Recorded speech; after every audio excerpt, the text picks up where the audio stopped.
हाँ जी, asset. Asset वो चीज जो हमने बनाई है किसके लिए? इकोनॉमिक बेनिफिट के लिए। हमने राइट खरीदे, हमारा टाइटल है जी, हमारे पास अधिकार है जी। ठीक, वो दो नेचर में हो सकती है जी, वो दो नेचर में हो सकती है, वो भी आपकी दो नेचर में हो सकती है। एक आपका इरादा हो सकता है उसे ट्रेडिंग का, एक आपका इरादा हो सकता है ट्रेडिंग का, और एक आपका इरादा हो सकता है यूज का। देखो मैंने आपको बैलेंस शीट के थ्रू बताया था, आप जब कैश इस्तेमाल करना शुरू करोगे तो कुछ तो ऑपरेशन, ऑपरेटिंग एक्टिविटी या कुछ स्टॉक में जिनमें आप डील करने वाले हो, कुछ तो आप करंट पर्पज के लिए करोगे। किसके लिए करोगे? करंट रोटेशन के लिए। और कुछ आप लॉन्ग रन के लिए करोगे, जो आपके बिजनेस को चलाने में हेल्प करेंगे, जो आप असेट क्रिएट करोगे लंबे समय तक। मशीन आप 2 दिन 10 दिन 1 साल के लिए लोगे। अगर आप बिजनेस बना रहे हो, मान लो असेंबलिंग मशीन ले रहे हो कोई फर्नीचर बनाने के लिए, तो आप उस मशीन को सालों साल यूज करना चाहोगे। तो ये आपकी इन्वेस्टमेंट की कैटेगरी में आते हैं। ठीक जी, इन्वेस्टमेंट की कैटेगरी में। तो दो तरह से सोचना है कि आप असेट किस तरह से ले रहे हो। आप ये यूज करोगे लंबे समय तक, अगर आप यूज करोगे लंबे समय तक, आपका लंबे समय तक यूज करने का इरादा है, तो वो कहलाएंगी आपकी लॉन्ग टर्म असेट। क्या कहलाएंगी? Long term. वो कहलाएगी लॉन्ग टर्म। जिनकी टर्म, जिनको कैश में कन्वर्जन की जल्दी नहीं है, जिनको कैश में कन्वर्ट नहीं बैठे, स्टॉक है जी, फर्नीचर बेचता हूं, अभी कोई आ जाए दरवाजा खोलेंगे दे देंगे, क्या करना है उस स्टॉक का, बेचना ही तो है जी। कैश में कन्वर्ट, कैश में तो कन्वर्ट करना है। किसी पे हमारा पैसा चाहिए जी, कोई हमसे उधार माल ले गया था, कोई हमसे ले गया था, हमें उससे पैसा लेने की जल्दी होगी, अभी आ जा भाई, अभी दे जा। तो जो आपको कैश में कन्वर्ट करने की जल्दी है, या तो खुद ही कैश है वो, या तो वो खुद ही कैश है, या उसे कैश में कन्वर्ट करने की जल्दी है, तो इसे तो कहता है जी शॉर्ट टर्म या करंट असेट। शॉर्ट टर्म या करंट असेट। जिसको जल्दी नहीं है कैश में, जिसको नॉर्मल कोर्स में सेल करने के लिए, ट्रेडिंग पर्पज के लिए नहीं रखा है जी आपने, जिसको यूज के लिए रखा है, जिसको आप फिक्स्ड करना चाहते हैं। फिक्स्ड, क्या वर्ड बोला? फिक्स्ड। हाँ जी, असेट में current, non current. Current 12 month में रिलाइज करो जी, लाओ जी कैश में कन्वर्ट करवाओ जी। इनका अगला डेस्टिनेशन कैश है, या इनको 12 मंथ के अंदर खाना है, कंज्यूम करना है, या तो 12 मंथ के अंदर इनका बेनिफिट कंज्यूम करना है, या इनको कैश में कन्वर्ट करना है। अगर ये दो सोच है, जैसे डेटर, डेटर वो आदमी होता है जिसको आपने उधार दिया। मैं बिजनेस हूं, मैंने किसी को फर्नीचर उधार दिया है, उससे पैसे लेने की जल्दी होगी, वो कैश में कन्वर्ट होगा। ठीक है जी, मैंने किसी को शॉर्ट टर्म लोन दिया है, जल्दी लूंगा जी, पैसा दे दो जी, मेरा कैश में कन्वर्ट करवाओ। स्टॉक जी, स्टॉक वो चीज जिसमें मैं डील करता हूं, जिसमें बेचता हूं, जैसी फर्नीचर को बेचने की जल्दी होगी, कैश में कन्वर्ट करने की जल्दी होगी। कैश तो खुद है ही कैश। एक एक्सपेंस और आता है, बढ़िया याद रखना, प्रीपेड पे क्वेश्चन पूछ लेता है, प्रीपेड क्या होगा। हालांकि इसको कैश में कन्वर्ट नहीं कर सकते, हालांकि इसको कैश में कन्वर्ट नहीं कर सकते, फिर भी वो करंट असेट होगा। प्रीपेड वो एक्सपेंस होता है हमारा, जो हमने किसी अगले साल के लिए पे कर दिया, इसी साल अगले साल के लिए पे कर दिया, वो भी 3-4 महीने 5 महीने, ज्यादा से ज्यादा वो 12 मंथ के विद इन ही क्या हो सकता है, उसका बेनिफिट कंज्यूम कर लेते हैं। तो मैंने कहा जिसको कंज्यूम करने का इरादा है, कन्वर्ट करने का इरादा है with in 12 month, with in 12 month, वो आपकी क्या कहलाएंगी? Current asset. और जिन पे ये इरादा नहीं है, जिनको 12 मंथ में कन्वर्ट नहीं करना, कंज्यूम नहीं करना, जिनको बेचना नहीं, रीसेल नहीं करना, वे क्या कहलाएंगी? Non current. क्या कहलाएंगी? Non current. फिर नॉन करंट का दूसरा नाम हो रहा है जी, नॉन करंट में फिर दो आ जाते हैं, एक आ जाती है फिक्स्ड असेट। क्या आ जाती है? Fixed asset. एक आ जाते हैं नॉन करंट इन्वेस्टमेंट या लॉन्ग टर्म इन्वेस्टमेंट। ठीक है जी, नॉन करंट में अब मैं असेट का चार्ट बना रहा हूं जी। असेट क्या है जी? जो हमें देंगी बेनिफिट। असेट हमें देंगे जी बेनिफिट, हाँ जी, ये इकोनॉमिक बेनिफिट देंगे जी। ये हमारे लिए बोझ का काम नहीं करेंगे, ये हमारे लिए फायदे का काम करेंगे, इकोनॉमिक बेनिफिट देंगे। तो असेट देगी हमारा इकोनॉमिक बेनिफिट दो तरह से, एक लॉन्ग रन में, एक शॉर्ट रन में। एक लॉन्ग रन में, एक शॉर्ट रन में। जिसको मुझे जल्दी है जी, जल्दी, जल्दी है जी, या तो वो कैश है, या मुझे कैश कन्वर्जन की जल्दी है, या मुझे इसकी सेल की जल्दी है, सोल्ड करना है जी, इसको मुझे ट्रेड करना है जी, या मुझे इसको कंज्यूम करने की जल्दी है, इसका benefit with in 12 month, with in 12 month, ये सारे काम with in 12 month, with in 12 month. तो वो मेरी कहलाती है जी शॉर्ट रन, शॉर्ट रन, या कहलाती है जी करंट असेट। करंट असेट वो कहलाती है जी करंट असेट। करंट, ताजी ताजी, अभी अभी करंट की बात है जी, हाल फिलहाल की। और हमारा हाल फिलहाल है 12 महीने, हाल फिलहाल चल रहा है 12 महीने। एक है जी लॉन्ग रन, जिसको मुझे कन्वर्ट करने की जल्दी नहीं है, जिसको मुझे ट्रेडिंग नहीं करना, जिसको मुझे यूज करना है, जिसको मुझे कैश में कन्वर्जन करने की जल्दी नहीं है, ठीक है जी, जिसको मैं लंबे समय तक रखना है बिजनेस में, उसे कहते हैं जी। फिर दो रूप हैं इसके, एक है जी फिक्स असेट, क्या है जी, फिक्स्ड असेट, ये बहुत बड़ा चार्ट है जी, इसका ध्यान रखना। एक है जी नॉन करंट या long term investment, non current और लॉन्ग टर्म इन्वेस्टमेंट। यहां तक एक बार आप बेटे ध्यान से देख लो। करंट का हो गया, करंट का तो इससे ज्यादा नहीं खुलेगा, लेकिन इसका ध्यान रखना, करंट में तो शॉर्ट रन लिखा ना, short run, short term asset, उसमें भी करंट असेट, लेकिन इसमें long term non current, long term non current एक ही बात है नाम।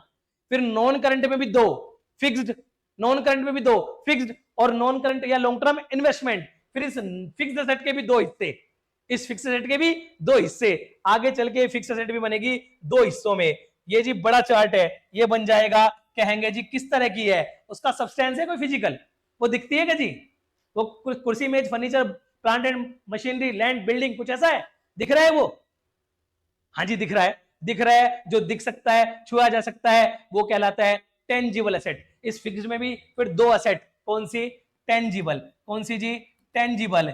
एक जी आपका राइट, जो दिखता नहीं है जी, महसूस होता है, कानून की नजरों में इसकी वैल्यू है, दिखता नहीं है जी, गुडविल, पेटेंट, कॉपीराइट, कोई फॉर्मूला आपने रजिस्टर्ड करवाया हुआ है, ये सब आपके राइट, कोई सॉफ्टवेयर, ये राइट है जी, यूज के राइट है इन पे आपके, तो जी राइट कहलाते हैं। आप राइट एक्वायर्ड कर रहे हैं, एक तो टेंजिबल की फॉर्म में होता है जो दिखने वाली चीजों के लिए, इंटेंजिबल की फॉर्म में होता है, उसे कहते हैं इंटेंजिबल एसेट। क्या कहते हैं, इंटेंजिबल एसेट। वो क्या क्वेश्चन पूछता है, वो पूछता है जी नॉन करंट एक्सप्लेन कर दो, तो नॉन करंट में आपने फिक्स्ड भी एक्सप्लेन कर आना है, फिर आगे इन्वेस्टमेंट में भी थोड़ा लिख देना, और फिक्स्ड के आगे दो चार्ट बनाने हैं, टेंजिबल और इंटेंजिबल। कभी कभी तो वो फिक्स एसेट ही पूछ लेता है कि फिक्स एसेट के एग्जांपल लिख दो, तो फिक्स एसेट पूछ लेता है, गुडविल इज फिक्स एसेट और नॉट, हाँ जी फिक्स एसेट में तो आ रही है वो भी, टेंजिबल इंटेंजिबल में तो ऐसे भी पूछता है वो, टेंजिबल इंटेंजिबल दोनों को फिक्स एसेट में रखना है, किस में रखना है, फिक्स एसेट में, और फिक्स एसेट को किस में रखना है,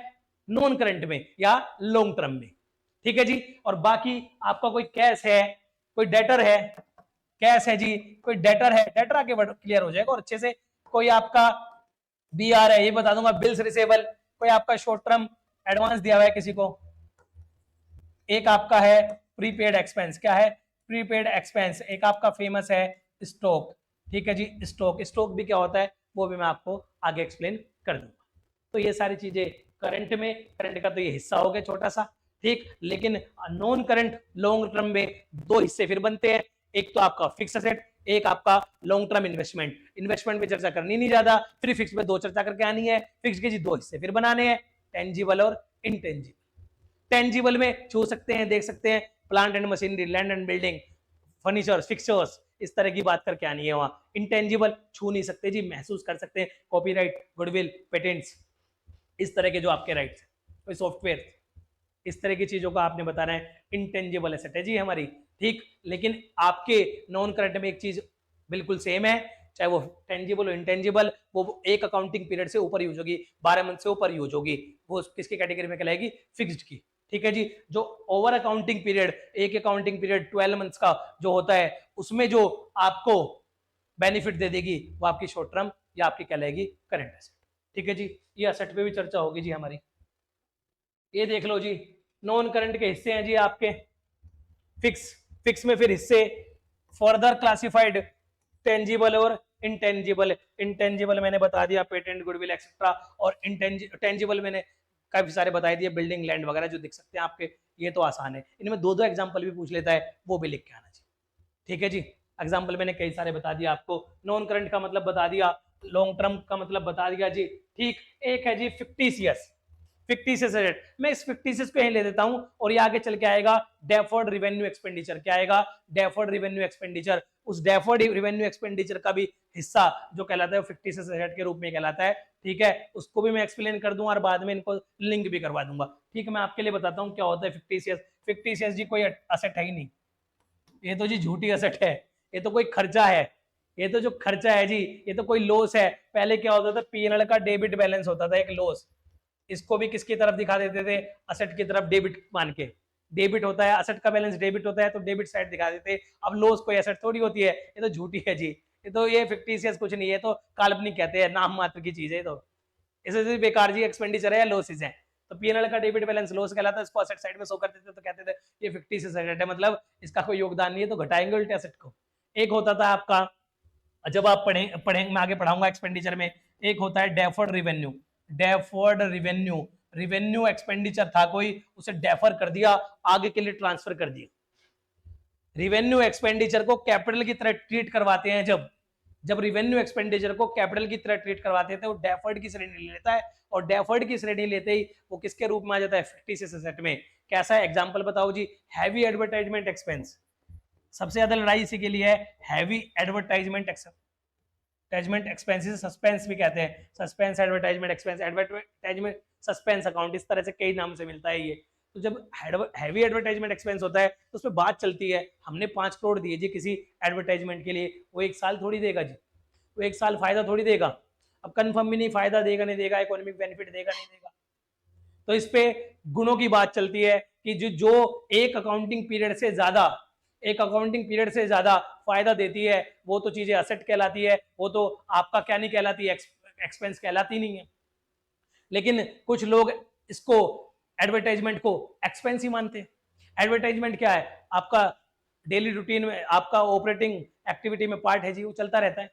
आपने भी चीजें बेचनी तो एडवर्टाइजमेंट चलता रहता है। अब ये 2 हिस्सों में टूटा, छोटा मोटा बड़ा। तो बड़े पे जब आए तो झंझट हो गया कि बताओ 5 करोड़ खर्च करे, 3-4 साल लगता है हमें, तो हमने तो बहुत ज्यादा पैसा खर्च किया, टीवी पे चलता है हमारा बार बार ऐड, तो हमने तो पैसा मोटा खर्च किया हुआ है, 1 साल क्यों चलेगा, तो 3 साल का, तो में 3 साल चलता रहेगा, हमें तो फायदा देगा 2-3 साल, 4 साल, 5 साल। तो इस बिना पे इस एडवर्टाइजमेंट एक्सपेंस को, इसको किसकी तरह ट्रीट करवा लिया जाता है, एक तरह से असेट की तरह। किसकी तरह ट्रीट करवा लिया जाता है, असेट की। होता ही है रिवेन्यू एक्सपेंडिचर ही है, लेकिन ड्यू टू इसके गुण की वजह से, इसके गुण की वजह से कि ये गुण दिखा रहा है कैसा, as a asset, as a capital expenditure, एक वर्ड होता है आगे चल के कैपिटल एक्सपेंडिचर। ठीक, तो इसको जब भी कैपिटल एक्सपेंडिचर और रिवेन्यू एक्सपेंडिचर पढ़ेंगे वहां बहुत ज्यादा क्लियर होगा। ठीक, क्योंकि लिंक्ड ही वहां से ही है असली। तो इसको क्या बना दिया जाता है, एक झूठ मूठ की एसेट बनाया जाता है, खर्चे को जबरदस्ती उसके गुणों के आधार पे क्या बनाया जाता है, असेट। क्या बनाया जाता है जी, उसे असेट का नकाब पहना दिया जाता है, खर्चे को, रेवेन्यू को। तो ये आ जाता है हमारा किसमें, इस तरफ आ जाता है ये फिक्टिशियस एसेट में। किसमें आ जाता है, फिक्टिशियस एसेट में। है तो जी खर्चा, ये राइट ऑफ नहीं हुआ इसके करंट ईयर में, धीरे धीरे राइट ऑफ होगा, धीरे धीरे राइट ऑफ होगा। तो उस राइट ऑफ ना होने की वजह से उसे किस में डाल देते हैं, अभी एसेट में चलता रहता है उसका बैलेंस, तो इसे कहते हैं हमारे यहाँ फिक्टिशियस एसेट। ठीक है जी, आ जाओ जी। ये हो गया जी आपका, मैंने जी आपका फिक्टिशियस एसेट की बात भी कर दी जी। ठीक है जी, उससे आगे आ जाते हैं जी। करंट एसेट जी पूरी बोल दी, कैश और held on the short term basis, purpose converting into them cash with in 12 month, stock, debtor, prepaid expense, सारी बात जी मैं आपके साथ कर चुका। fictitious, these are those assets which are neither tangible nor intangible, these are losses not written off in the year in which they are incurred। जब हुए थे तब क्या नहीं हुए, वो राइट ऑफ नहीं हुए, खत्म नहीं करे उस साल में, अभी बैलेंस शीट में कैरी कर रहे हैं, पोजीशन स्टेटमेंट में कैरी कर रहे हैं। बैलेंस शीट को पूछ लेता है कि पोजीशन स्टेटमेंट किसे कहते हैं, ठीक है, परफॉर्मेंस स्टेट कहते हैं पीएनएल को, इसे कहते हैं पोजीशन स्टेटमेंट। पूछ लेता है इनकम स्टेटमेंट भी पीएनएल को कहते हैं, तो पूछ लेता है ऐसी चीज भी। तो वो आपके कैरी कर रहे हैं मोर देन 1 अकाउंटिंग पीरियड। ठीक है जी, हैवी एडवर्टाइजमेंट एक्सपेंडिचर मैंने लिखा हुआ है, एक पीएनएल का डेबिट बैलेंस भी कभी कभी एसेट की साइड दिखेगा। ठीक है जी, तो ये सारी चीजें कहलाती है फिक्टिशियस एसेट, जो एसेट है ही नहीं का, जो एक्सपेंडिचर है या लॉसेस है। ठीक, वो डेफर करवाएगा। आ जाओ।